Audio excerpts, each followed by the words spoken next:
proposé de photographier la science à la EPFL, c'était vraiment une grosse inconnue. Je me disais, mais c'est vaste, les sciences, il y a tellement de choses à photographier. Et donc j'ai d'abord été assez impressionnée par cette demande parce que j'avais pas idée en fait de sur quoi j'allais partir. Et puis après, au fur et à mesure du mandat, j'ai vraiment réalisé ce que les sciences signifiaient. J'ai pu vraiment m'immerger totalement dans le campus en allant vraiment dans les entrailles des différents labos.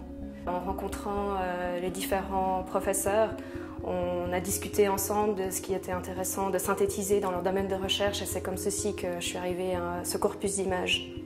Le choix était assez difficile, je dois dire, parce que dans chaque laboratoire, il y avait souvent beaucoup de choses à photographier et il fallait vraiment réussir à synthétiser dans chaque laboratoire quel était l'élément le plus pertinent.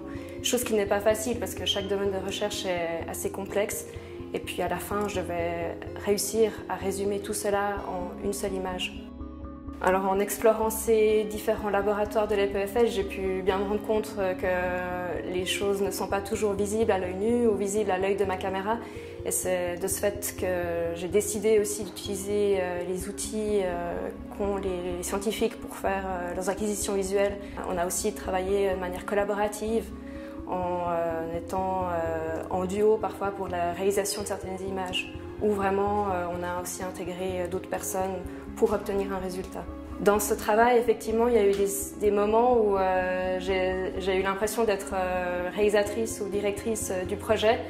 Et cela m'a permis aussi du coup de me détacher de ma propre création artistique quelque part, mais de la communiquer à une autre personne, quelqu'un du monde scientifique, pour parvenir à un résultat que je ne pouvais pas obtenir par moi-même.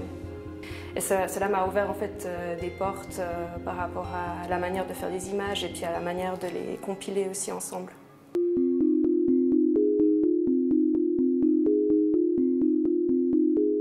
Le défi d'exposition, je dirais, c'est de ne pas répéter ce qu'il y a déjà dans le livre Regard sur l'EPFL.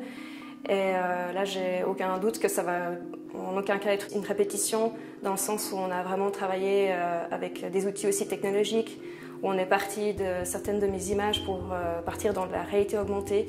Donc l'exposition va vraiment être très immersive.